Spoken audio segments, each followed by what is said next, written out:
Hello dear student, आज हम discuss करने जा रहे हैं ऑर्गेनिक केमिस्ट्री के बारे में। ऑर्गेनिक केमिस्ट्री से नीट और जेई में कितने क्वेश्चन डायरेक्ट आते हैं या फिर बोर्ड में इसका कितना रोल होता है।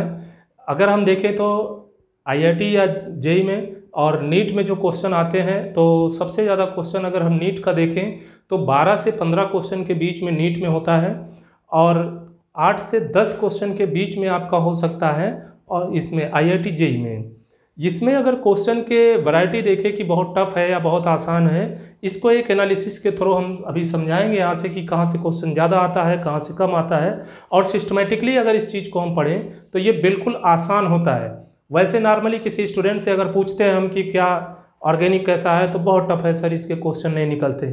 टफ पार्ट या फिर यहाँ पर अगर थोड़ा सा दिमाग लगाना होता है क्वेश्चन में तो वो ज़्यादा से ज़्यादा 2 से 3 क्वेश्चन में लगाना होता है, या मैक्सिमम अगर समझ सकते हैं तो 4 क्वेश्चन मैक्सिमम होता है। बाकी सारे क्वेश्चन इस टॉपिक के बिल्कुल आसान होते हैं, विद इन सेकेंड में सॉल्व हो जाते हैं। ऐसा नहीं है कि यहाँ पे टाइम हमें ज़्यादा देना होगा, और विद इन सेकेंड इनके क्वेश्चन आप सॉल्व कर सकते हैं। अगर 15 क्वेश्चन आ रहा है तो ज़्यादा से ज़्यादा 5 से 6 मिनट में पूरे ऑर्गेनिक के क्वेश्चन आप सॉल्व कर सकते हैं।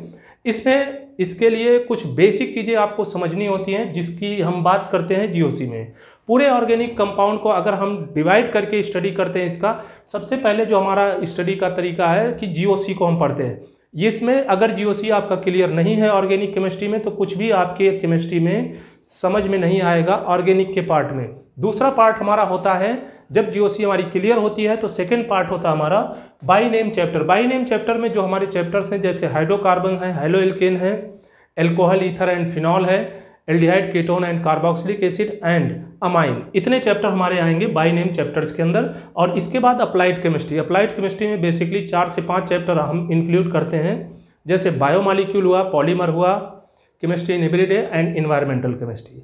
सबके पार्ट से क्वेश्चन डिसाइड होते हैं, कितने क्वेश्चन यहाँ से आने हैं, इतने यहाँ से आने हैं, इसमें टफ क्वेश्चन क्या है, आसान क्वेश्चन कैसे बनेगा, और इसमें मैक्सिमम क्वेश्चन आप कैसे कर सकते हैं। अगर 15 क्वेश्चन आ रहा है तो 15 में 15 के क्वेश्चन आप कर सकते हो, वो भी 5 से 6 मिनट के अंदर, अगर इसे सिस्टमेटिकली हम पढ़ा रहे हैं और सिस्टमेटिकली अगर आप इसको करते हैं। आप अगर चाहें तो बाई नेम चैप्टर के डायरेक्ट क्वेश्चन करना चाहेंगे, नहीं होगा, क्योंकि आपका जीओसी क्लियर नहीं है। अगर जीओसी क्लियर नहीं है तो यहाँ से क्वेश्चन आप बिल्कुल नहीं कर सकते हैं और आपको तब ये चीज़ टफ लगने लगती है।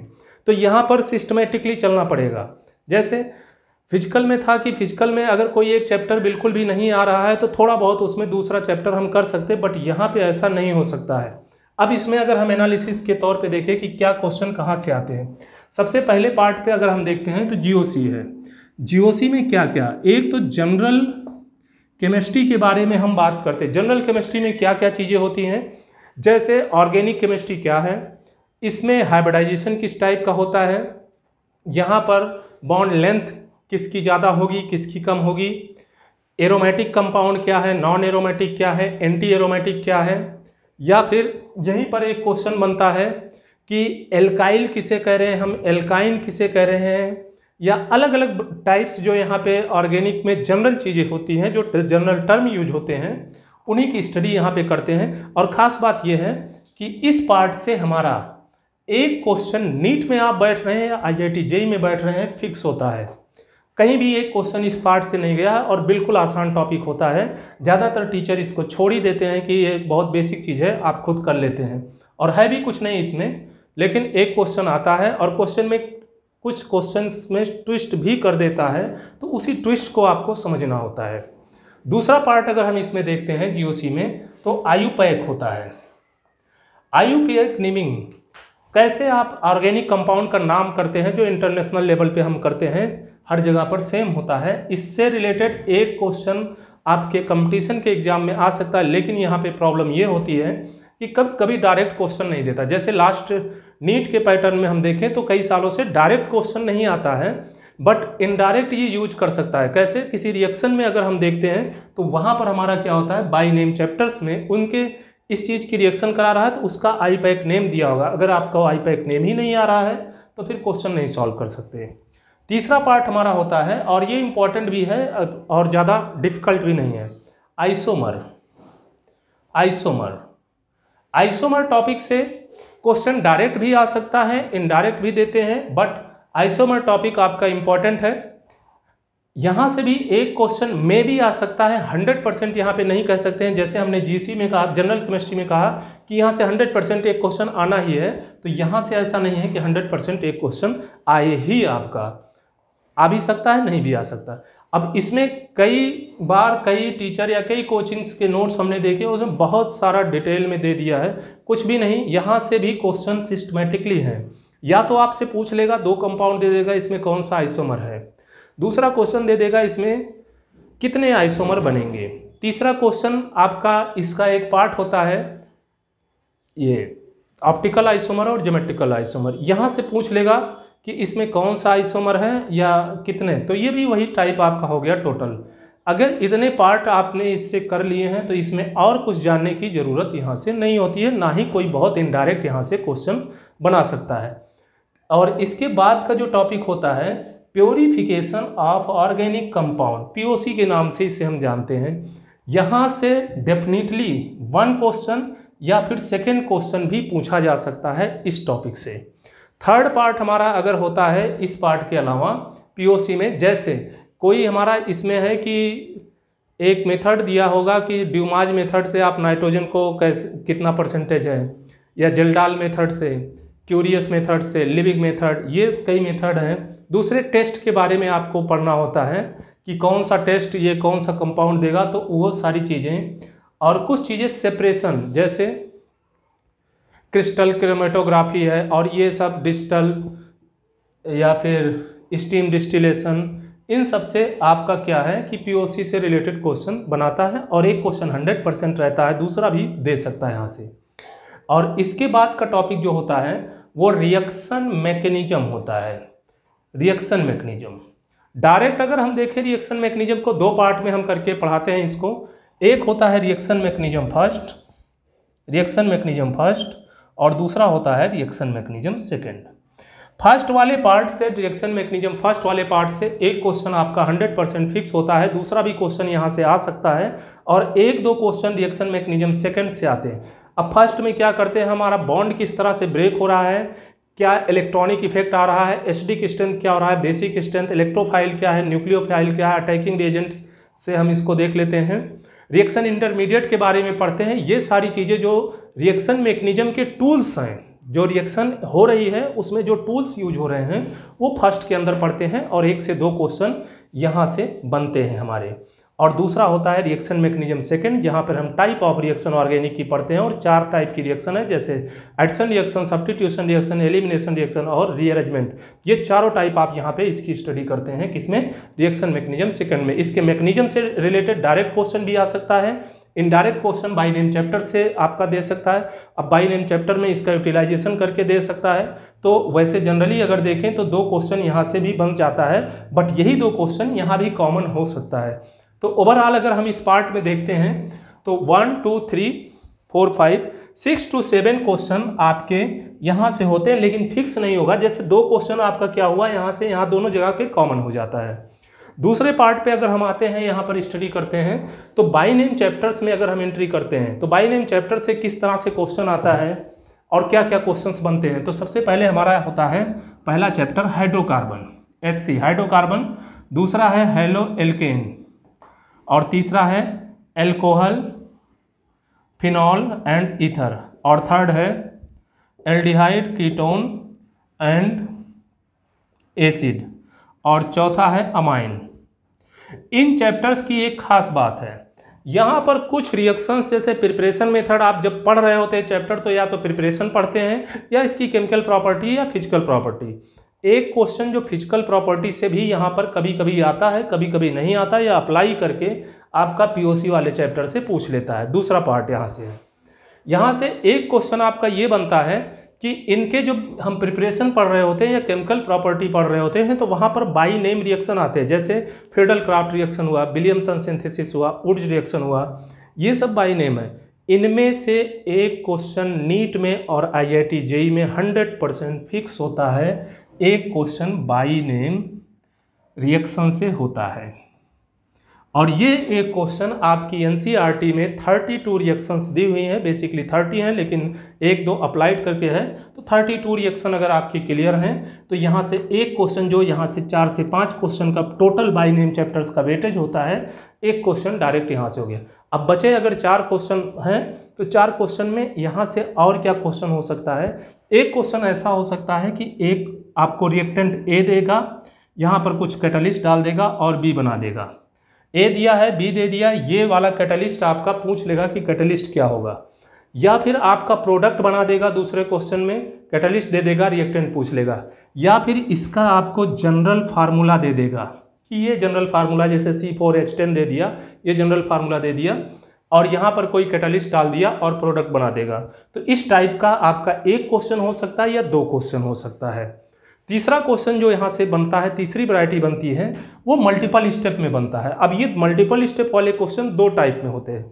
एक तो आपका ए दे दिया, ये आपको पता है क्या है, यहाँ से इसने बी बनाया, यहाँ पर कैटलिस्ट नहीं बताया, फिर यहाँ से आपका सी बना दिया, सी तो आपका बनाया लेकिन इसको बताया नहीं क्या है, यहाँ पे कोई कैटलिस्ट दे दिया, और फिर इसके बाद डी बना दिया, फिर इसमें से भी चाहे कैटलिस्ट, और ये गायब कर देगा। एक तो इस तरह से आपको क्वेश्चन दे देता है, ये थोड़ा सा इजी आपका बनेगा। दूसरे में क्या कर देगा, यहाँ पर ये जनरल फार्मूला, जैसे ये बताया मैंने, जनरल फार्मूला दे दिया, कोई चीज़ मिलाया, यहाँ बना। अब यहाँ पर जो बन रहा है इसका नाम नहीं देगा, वो इसका कोई टेस्ट दे देगा। जैसे यहाँ पे दे देगा फेलिंग सॉल्यूशन टेस्ट दे रहा है, टॉलरेंस रिएजेंट टेस्ट दे रहा है, मॉलिस टेस्ट दे रहा है जो कंपाउंड बना है, इसके बाद फिर इसकी ये रिएक्शन कराया, इस कलर का ये प्रोडक्ट दे रहा है, तो कलर यहाँ पे दे दिया, मतलब कि इंडिकेटर। ये भी एक तरह से पीओसी का एक पार्ट होता है जहाँ से ये क्वेश्चन पूछा, तो 1 से 2 वैरायटी यहाँ पे बना देता है। और एक ये बाय नेम, तो 4 से 5 टाइप की ये रिएक्शन होती हैं। आप कोई भी पेपर उठा के देखेंगे उसमें जो रिएक्शन करने वाली होंगी वो 4 से 5 ही रिएक्शन होती हैं, आईआईटी में चाहे आप देखें चाहे नीट में देखें। इसके बाद अगर हम देखते हैं बाय नेम चैप्टर्स, लेकिन ये चीज़ें तभी आपको आएंगी जब आपका ये रिएक्शन मैकेनिज्म क्लियर होगा। रिएक्शन मैकेनिज्म तभी क्लियर होगा जब ये आपके POC, IUPAC and general chemistry clear होंगे। जस्ट इसके बाद अगर हम करते हैं अप्लाइड केमिस्ट्री पे, अप्लाइड केमिस्ट्री जो होता है ये 4 चैप्टर से बना होता है। एक आपका है बायोमॉलिक्यूल, दूसरा है पॉलीमर, तीसरा है केमिस्ट्री इन एवरीडे, और चौथा है इन्वायरमेंटल केमिस्ट्री। ये 4 चैप्टर, इन 4 चैप्टर से मिला के 4 से 6 क्वेश्चन के बीच में आ सकते हैं। अब जैसे बायोमॉलिक्यूल में आया तो ज़्यादातर क्वेश्चन जो बायोमॉलिक्यूल से आता है वो या तो कार्बोहाइड्रेट से रिलेटेड आ जाता है, या फिर ये कोई विटामिन या प्रोटीन से रिलेटेड यहाँ पे पूछ लेगा। बहुत ज़्यादा डिफिकल्ट नहीं, जितना एनसीईआरटी में दिया है ये जो 4 से 6 क्वेश्चन हैं ये 100% एनसीईआरटी के ही होते हैं, लाइन बाय लाइन ये क्वेश्चन एनसीईआरटी के ही हैं। दूसरा पॉलीमर है, टोटल एनसीईआरटी में जो डिस्कस किया गया है 20 पॉलीमर के बारे में डिस्कस किया है, इन्हीं 20 पॉलीमर से ही क्वेश्चन आ सकता है, इसके अलावा कोई क्वेश्चन नहीं आ सकता है। केमिस्ट्री इन एवरीडे से अभी जैसे लास्ट ईयर भी क्वेश्चन आया था और आता रहता है, यहाँ से कुछ मेडिसिन के बारे में दिया है, कौन सा किस पे एक्शन करता है, या टाइप्स ऑफ मेडिसिन, किसके लिए कौन सा मेडिसिन यूटिलाइज होता है, और लास्ट में इसमें डिटर्जेंट के बारे में दिया है, वहाँ से भी इम्पॉर्टेंट है। तो इस बार जैसे डिटर्जेंट से क्वेश्चन आया हुआ था नीट में, और इन्वायरमेंटल से जो आपका क्वेश्चन आता है ये ज़्यादातर आपका ग्रीन हाउस इफेक्ट से, या कौन सा पोल्यूटेंट है, प्राइमरी पोल्यूटेंट है या सेकेंडरी पोल्यूटेंट है, या फिर आपका ओजोन से रिलेटेड कोई क्वेश्चन दे देता है, या इसमें कुछ एक्ट दिए हुए हैं कि कब कौन सा एक्ट लगाया गया, जैसे कि वाटर पोल्यूशन एक्ट कब आया। तो ये चीज़ें यहाँ पर इंपॉर्टेंट है, और ये मिला के 4 से 6 क्वेश्चन। तो टोटल अगर एवरेज हम देखते हैं यहाँ से तो 12 से 15 क्वेश्चन का एवरेज होता है, कभी 16 से 17 हो जाता है, कभी 13 ही रह जाता है। तो ये क्वेश्चन ऑर्गेनिक से रहते हैं। अब सिस्टमेटिकली अगर देखें, जो कहते हैं कि बहुत ज़्यादा हमारे लिए डिफ़िकल्ट है, जनरल केमिस्ट्री के बारे में सबको पता है, यहाँ से आईपैक करना बहुत आसान ही है, आइसोमर भी कोई टफ नहीं है। पीओसी आपको 100% एनसीईआरटी में जितने एग्जाम्पल दिए हैं उन्हीं को रटना है, और रिएक्शन मैकेनिज्म में सिर्फ आपको फर्स्ट एंड सेकंड के बारे में सीख लेना। ये दोनों अगर आपने सीख लिया तो सारी रिएक्शन अप्लाई होती हैं, मतलब इसी का एप्लीकेशन कहाँ पे होता है, बाय नेम चैप्टर्स में। अब इन बाय नेम चैप्टर्स में भी एक क्वेश्चन तो आपका बाय नेम रिएक्शन से आ जाता है, जो कि 5 क्वेश्चन मान लीजिए आ रहा है तो एक क्वेश्चन यही बना दिया। अब बचते हैं 4 में से 1-2 क्वेश्चन डायरेक्ट यहाँ पर एग्जाम्पल में आप किए होंगे रिएक्शन मैकेनिज्म सेकंड में, तो यहाँ से हो जाता है। और एक दो क्वेश्चन आपको जो टेस्ट वगैरह यहाँ से रहते हैं इसका एप्लीकेशन, मतलब दिमाग टोटल वहीं पे लगाना है। और इसके बाद ये बहुत ज़्यादा ना तो लेंदी है ना ही बहुत इसमें डाटा है जो आपको याद करना है, सिस्टमेटिकली सारी चीज़ें हैं। 20 पॉलीमर याद करना है, एक क्वेश्चन डन हो जाता है। कार्बोहाइड्रेट के कुछ एग्जाम्पल जैसे कौन सा मोनो कार्बोहाइड्रेट है, कौन सा डाई है, कौन सा पॉली है, यहाँ से ही डायरेक्ट क्वेश्चन होता है आपका सॉल्व हो गया। तो 4 से 5 क्वेश्चन ये, मतलब कि ऑर्गेनिक के क्वेश्चन अगर आपको सॉल्व करने हैं तो मैंने जैसे कहा कि 15 क्वेश्चन आ रहे हैं तो ये 5 से 6 मिनट में पहले तो ये सॉल्व हो जाएगा, इसमें कोई प्रॉब्लम नहीं। अगर इसको आपको पढ़ना भी है तो कोई बहुत ज़्यादा टाइम नहीं लगना है, 15 डेज के अंदर पूरी की पूरी ऑर्गेनिक आप रिवाइज कर सकते हैं और इसे पढ़ सकते हैं। एग्जाम तक जाते जाते अभी जैसे 2 या 3 महीने का गैप है आपके एग्जाम का, मान लीजिए अगस्त में होता है, तब भी 2 महीने का टाइम अभी आपको मिलेगा। तो कम से कम इसे 3 बार, 15 दिन में आपने एक बार शुरू से पढ़ लिया, फिर 3 बार आप इसका खुद रिवीजन करके तब जाके एग्जाम में बैठ सकते हैं। प्रीवियस ईयर जितना मैंने कहा अगर इतना आप सॉल्व किए हैं, पीछे के 10 साल का IIT JEE का क्वेश्चन आप सॉल्व कर लीजिए और नीट का क्वेश्चन कर लीजिए। किसी भी ऑर्गेनिक पार्ट का करते समय किसी भी ईयर का आप करेंगे, अगर 15 क्वेश्चन है, इतनी चीज़ें आपने पढ़ लिया है पूरा चीज़ सिस्टमेटिकली, तो ज़्यादा से ज़्यादा 5 या 6 मिनट में आप करके देख लेंगे कि कैसे सॉल्व हो जाता है। अदरवाइज अगर ये चीज़ें नहीं क्लियर हैं तो ये चीज़ें टाइम लगती हैं। बाकी अब इसके आगे के वीडियो में हम यहाँ GC से कंटिन्यू करेंगे, यहाँ से एक एक पार्ट को डिस्कस करते जाएंगे और क्या क्या क्वेश्चन यहाँ से बनते हैं। मीन्स अगले वीडियो में आपको वैरायटी ऑफ क्वेश्चन कहाँ से क्या बन रहा है, कैसे बनता है, कौन सा क्वेश्चन लास्ट 5 ईयर या 10 ईयर में आया है और क्या चीज़ें इंपॉर्टेंट है, वो चीज़ हम डिस्कस करेंगे। अगर ये चीज़ आपको पसंद आई है तो वीडियो को लाइक और शेयर करें, जिससे हम, और अगर किसी को कोई प्रॉब्लम आ रही है कि ये पार्ट कैसे है, तो इसमें हमारा नंबर भी है लिंक में, वहाँ से आप डायरेक्ट बात कर सकते हैं हमसे और ज़्यादा बेटर आपको मिल सकता है। और अगर कोई सजेशन है तो वो भी आप कमेंट बॉक्स में इसमें लिख के डाल सकते हैं।